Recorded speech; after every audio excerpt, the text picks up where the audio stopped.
Again, this is Group 3 and this is our video presentation. Mga epekto ng climate change sa kasalukuyang pagdaranas natin ng mga epektong dulot ng global warming at climate change. Hindi malayo na ang mga epektong ito ay magdudulot din ng marami pang suliranin.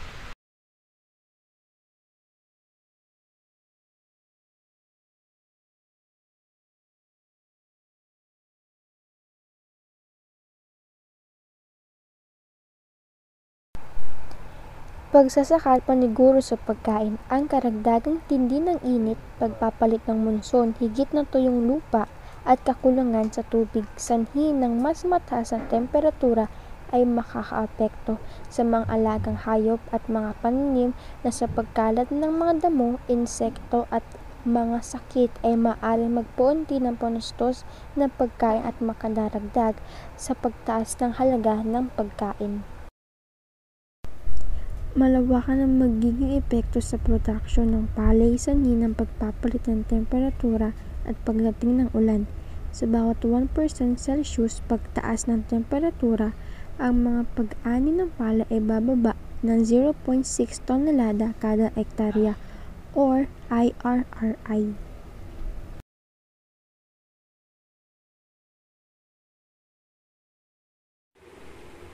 Mga epekto ng climate change, kalusugan, kontaminasyon ng tubig sanhi ng mga pulyutan sa mga nakalubog na basurahan, pagpapalit sa pagkalat ng mga insektong nagdadala ng mga sakit, epekto sa nutrisyon dahil sa pagkawala ng lupang sakahan at pagbabago-bago sa dami ng mga huling isda, mga epekto sa kalusugang may kinalaman sa pagbabago ng populasyon.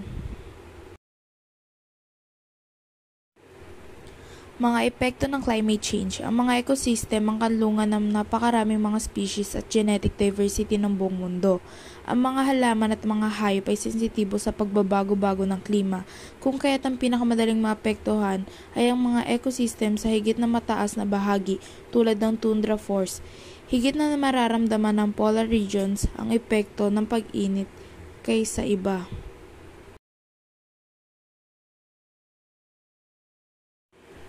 Mga epekto ng climate change, pangingibang pook ng iba't ibang species, pagpalit ng lugar ng pagkukulan ng pagkain at pagkasira ng flight patterns ng migratory birds, pagkawala ng ilang halaman at mga hayop sa kabundukan.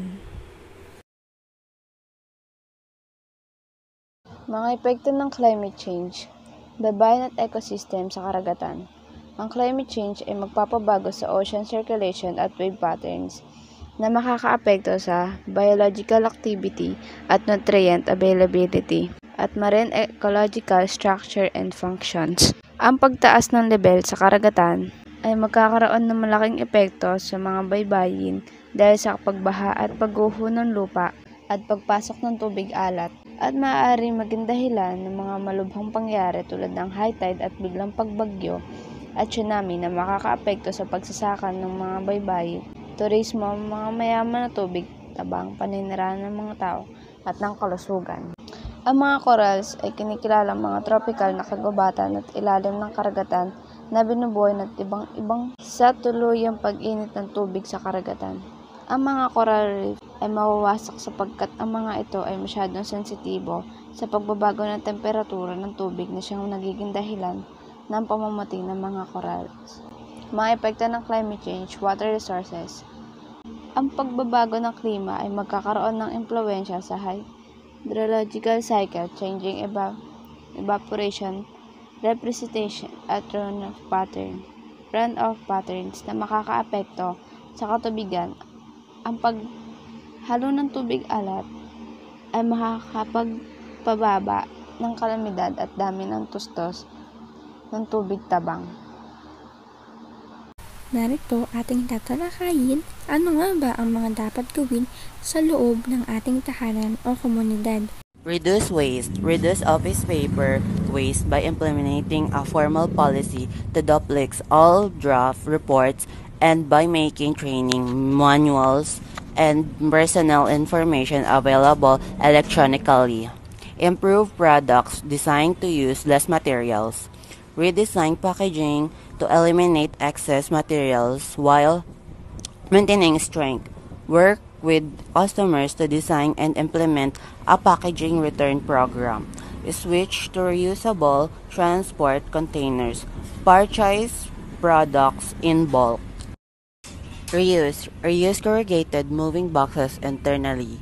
Reuse office furniture and supplies such as inter-office envelopes, file folders, and paper. Use durable towels, tablecloths, napkins, dishes, cups, and glasses. Use incoming packaging materials for upcoming shipments. Encourage employees to reuse office materials rather than purchase new ones. Ano nga ba ang tinatawag na climate change? Ang climate change ay tumutukoy sa mga dahilan ng malubhang suliranin tungkol sa abnormalidad ng klima sa buong mundo, katulad ng greenhouse effect, greenhouse gases, and global warming. Ilan lamang ito sa mga terminolohiyang pinaapektadong bansa sa buong mundo. Ano rin ang pwedeng maging sanhi sa atin nito at sa mga naninirahan sa Pilipinas? Ayon sa United Nations, kapag ang pag-uusapan ay climate change, ang Pilipinas ang ikatlo sa dahilan na nakakapagpalawak ng greenhouse gases dahil sa mga usok na lumalabas sa kombusyon na sinasabi ng mga siyentipikong nag-aaral ng mga klima na ang gawain ng mga tao ang isang kasangkapan na tuklasan ng tao.